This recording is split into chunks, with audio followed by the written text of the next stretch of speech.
Our summer 52 breaks down into you get 6 at Edgware Road and 7 at Aldgate. Pathologist swore that he had reliably counted those number of dead bodies. The problem the inquest had was that those dead bodies are totally accounted for by real human victims. What that means is there isn't one left over who could be the terrorist. There was, may remind you, 9/11, those who went into it, where the numbers of dead on the airplane did not allow any extras for the alleged Muslims who were supposed to be on board. How did they get round it? They said, oh, Tangier got blown into 52 little bits. And we got DNA samples of all these packages of what used to be Tangier. And this is something similar for Khan, supposedly on the Edgware Road, you know, totally invisible, no physical trace of him. And they said, oh, we got blown into so many bits that the pathologist couldn't see a body remaining. That is just their attempt to count. We got another 13 at Tavistock Square, and there again, that number seemed rather preordained. Now, the initial report in the afternoon was about 3 bodies. 3. The evening paper then had, I think, about 9, and the next day it went up to 13. Bear in mind that all bodies were removed about midday from Tavistock Square. What is the most ridiculous thing that the government are expecting us to believe, and that the British public are so gullible that they actually believe it? Well, for me personally, after rummage around this whole story, I would say it's the idea that those 4 ordinary, normal, fun-loving lads would turn into suicide bombers. I mean, they were cricket fanatics, they'd rap about their latest trainer shoes and were they going to get into the local college, who was saving up to or training to drive a car. I mean, that was what they'd talk about, and they had no dark side, they had no despair, no particular interest in politics. I mean, they'd go and visit their relatives in Pakistan. They didn't go to terror training camps, for God's sake. Just part of their culture. I think the desperate, convoluted efforts to find some terroristic side is just MI5 fabrications. There's loads of fabrication, but they were just ordinary, normal lads, and they were deeply, utterly clueless about how to make explosives. I mean, there's absolutely no reason to believe that. Absolutely. A clue about how to put a bomb together. We've had something like this. There's no normality other than the new normality that follows.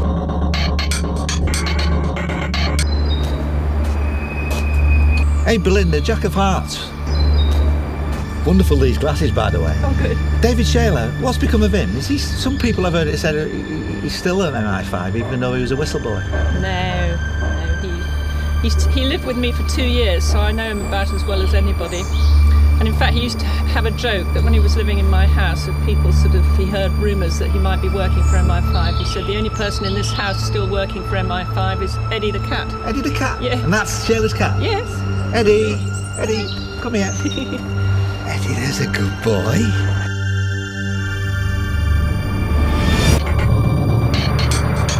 So Nick, this morning when we went to Hyde Park, we covered 39 steps. We did the 3 sweeps. We did spades, we did clubs, we did diamonds, we didn't do the hearts. What our heart should be with the truth movement on the London bombings. Who should we feel for?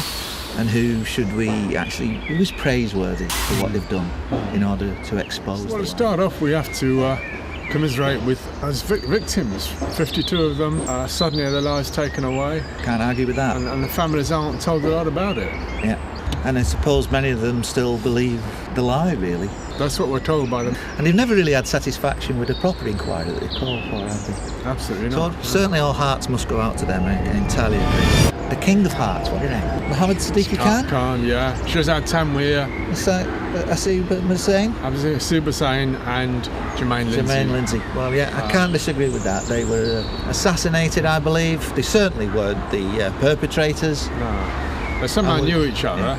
Yeah. And they've had all their life stories taken away and a British intelligence narrative put instead about who they are. Yeah. And blamed in the process. Blamed, yeah. So 10 of Hearts, Nick.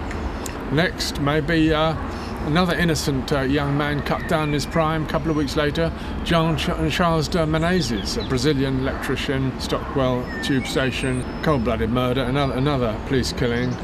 and a whole pack of lies told all around it. Nothing they said initially was true, and the perpetrators seemed to get promoted. Nobody's found guilty. That was on the 22nd of July 2005, and 8 days later it was covered up by and large. There was nobody prosecuted for the cold-blooded assassination. They put bullets in his head inside the tube. Total cover-up. Yeah. So our hearts must go out to him and his family.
What about the Nine of Hearts then, Nick? Well, perhaps generally all the families of all these victims had to suffer in silence without much explanation, without being given any adequate inquest.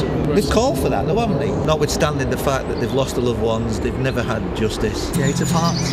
Thousands of people may get killed, but the whole civilization is ruined by British-American aggression, and it's justified by this phony, fake war on terror narrative. Yeah.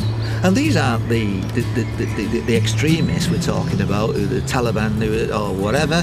These are innocent women and children and citizens in Iraq and Afghanistan who've had their lives in Libya, Syria, who've had their lives decimated as a result of our aggressive foreign policy agenda. So our hearts go out to our brothers and sisters elsewhere in the Middle East. Amen. Seven of Hearts, Nick. Coming back to what happened after the July 7th event, a truth campaign was started up by some people, and they've put up a great website, and they've put up a huge amount of information. It's a fabulous resource, that. So anybody who doubts what we've been saying can really go to that website as a first port of call, as an excellent database where they can get the full story with all the evidence about the inquests, about the families, about the victims. It really is a tremendous effort by them. It's a very praiseworthy resource that helps expose or get to the closest to the truth than we've got so far. Six of Hearts, Nick. Let's name all the marvellous videos that have been made about 7/7 that have been watched all around the world. Mind the Gap, for example. Then there was Terror Storm, Alex Jones did.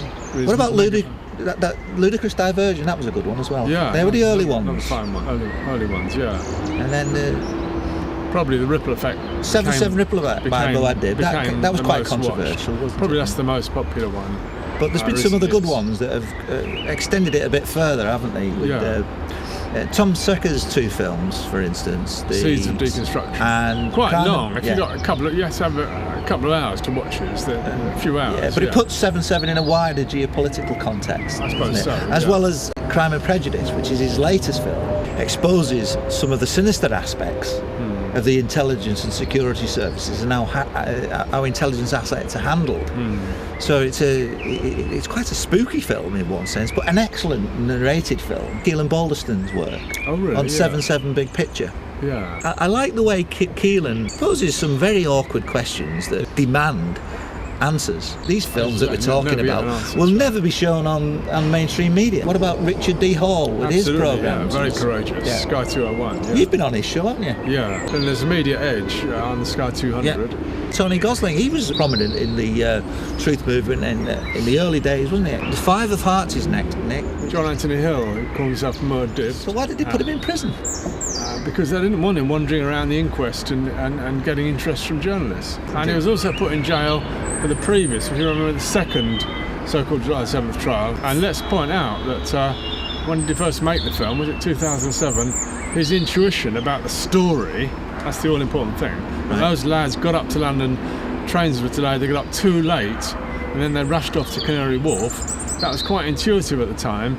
And since then, that is more and more looking like the only story that's still up and running, and it's been gradually confirmed by a lot more information. And a complete contrast with all the other films we mentioned, which discuss the evidence and discuss what happened and point out criticism of the official story. Whereas the Ripple Effect doesn't do any of those. It simply tells a narrative story unfold. It's a different one. That's what is needed. A plausible narrative story. Number 4, I'd put the one and only British Muslim who's spoken out in public to get words of truth about July the 7th. On the whole, I think the British Muslims are very sadly silent on this one, and they have large meetings to accept the government's story. They're guilty. And Dr. Nassim, the wise old cleric of the Birmingham Mosque, he's put in his journal words of truth, and he's had meetings, words of truth at Birmingham Mosque, and nearly everyone there agrees with him. Yeah. With this alternative and more truthful narrative. We've got the Two of Hearts. Well, I guess it has to be you, Tony. I mean, you stood up for telling what was what, and you got chucked out of the police force, and that had a terrific shock and inspirational effect all around the world. I don't think there's room for me, because I think that, quite frankly, what you've done in writing this is, to my mind, the equivalent of the Bible of the London bombings. You want to know what's happened in relation to that, people need to get hold of Terror on the Tube. And this is a wonderful piece of work, and I congratulate you on it, and it's been very influential in me over since the light came to me on this. Yeah, well, thank you, Tony. I came from being with all the wonderful people in the London's 9/11 Truth Movement, and also the July 7th Truth Movement, and sort of working with them over years, that I was able to put things together in this. The problem is here, Nick, though, we can't both be the Two of Hearts. There's only one of us on the card. Yeah. I'll tell you what, Nick, we're going to toss. For the last position? For the last position. Okay, right. Now, why am I doing that? I mean, you did 30 heads, didn't you? You're going to call heads again? Well, that's one more go, right. You're going to call heads? Let's see. Heads or tails? It's with a silver coin this Tails. time. I go tails this time. You're going to go tails? Yeah. Heads! I've got it, Nick. Okay, you're off the list. One, Tony. Right. All right.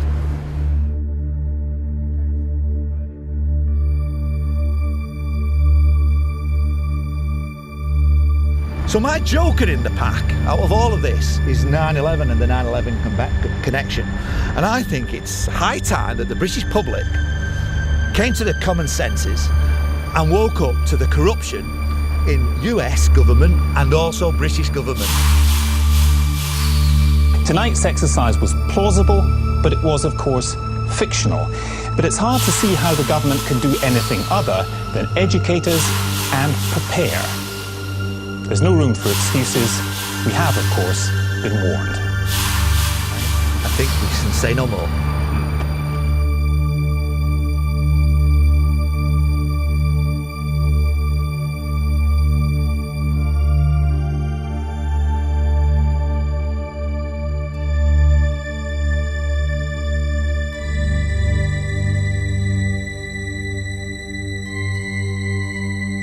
It's 10 years after the event, we still haven't got a single politician in this country who's prepared to tell the truth about 9/11, have we?